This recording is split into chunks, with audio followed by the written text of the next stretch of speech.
Debra Weller, storyteller, educator, parenting educator, and also an advocate for children.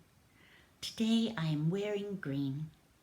Green to remind us that May is Mental Health Awareness Month.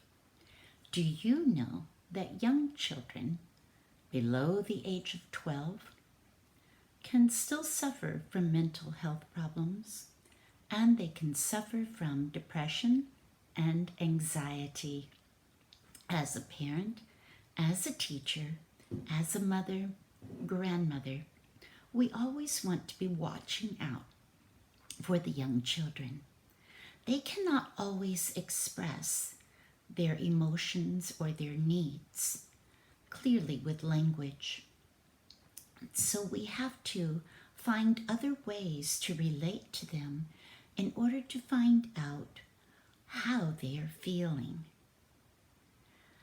3% of children can suffer from childhood depression. So we want to be on the lookout for some of the symptoms that might be happening.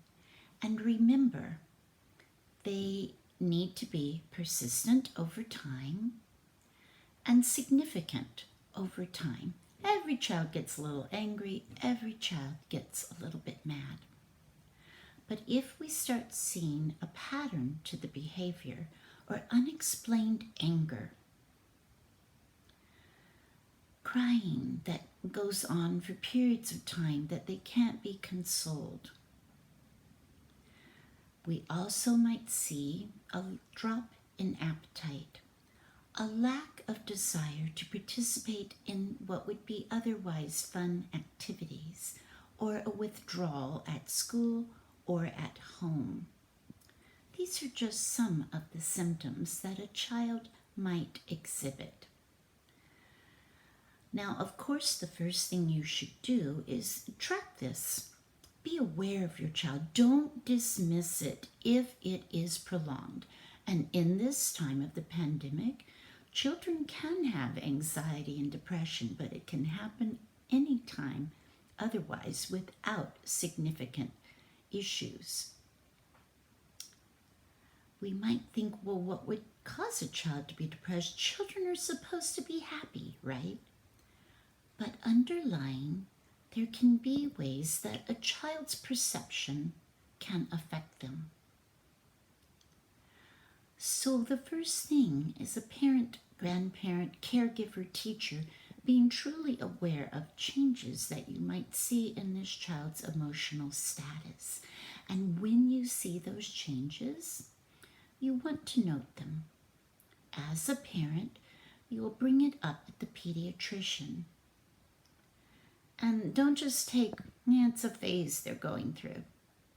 If it is prolonged over a period of time and not seeming to get better, then you need to address it.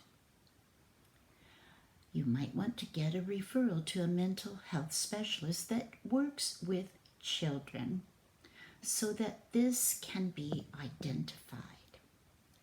Now, here are some things, some practical advice for parents, teachers, at home, and grandparents too, for ways to help a young child deal with their emotions effectively. First of all, we don't want to dismiss those emotions. We all get angry, frustrated, mad, worried, sad, scared. These are all valid things that happen to us. So for a very simple way to help young children in their narrative storytelling of how to acknowledge their emotions, we can start with making some simple emotion charts, like this one. We've got just simple circles, or print off some emojis and put them there and make an emoji board of emotions so that a young child who is having difficulty expressing can point and say, this is how I feel this way. Or even a nonverbal child can point to this. You might also, besides this, take pictures of your child showing different emotions. print those pictures, put them on a chart, and then with your child, make the words that go along with the emotions that they are displaying. It would be fun to take those photos, but when you're in that bind and when the child is not in the throes of an emotional meltdown, then you want to talk to them about how they can start identifying their emotions. Read books and literature about emotions. There's a lot available now that will help your child. You want to instill communication skills for the child so that the child can focus on learning how to safely and effectively communicate their needs. Now, I use puppets a lot. So in a family, you might have puppets. It could even be something as simple as paintbrush. Paintbrush got mad today. How do you think the paintbrush effectively used their emotions? Did they throw paint and make a mess all over? Or did this paintbrush actually talk about their emotions? It could be a paper towel roll. It could be a shoe. It could be a stuffed animal. It could be the Barbie dolls. It could be the Legos, where you actually act out a conflict or an issue, but then turn it to the children to work on problem solving. Well, how do you think this person felt? Take a situation in the family, like, let's say, my brother's always making me angry by calling me names. So instead of pointing fingers and saying, Robert, would you stop bothering your sister? No, act out the situation with new names, new characters, but turn it upon the children. How do you think they should have solved this? What emotions did you see when the characters were acting it out? And as I said, puppets are great. I have a special friend, Purple Monster. Purple Monster, would you tell us about your feelings? Sometimes I get angry and mad. Everybody does. Sometimes I want to throw things. Yes, some people want to work with their emotions by throwing things and getting angry or hurting other people. Yeah, sometimes I feel like I want to push someone down who gets in my way or calls me names. Yes, Purple Monster, but here's what I'm noticing. You're telling me about how you get angry or frustrated or mad.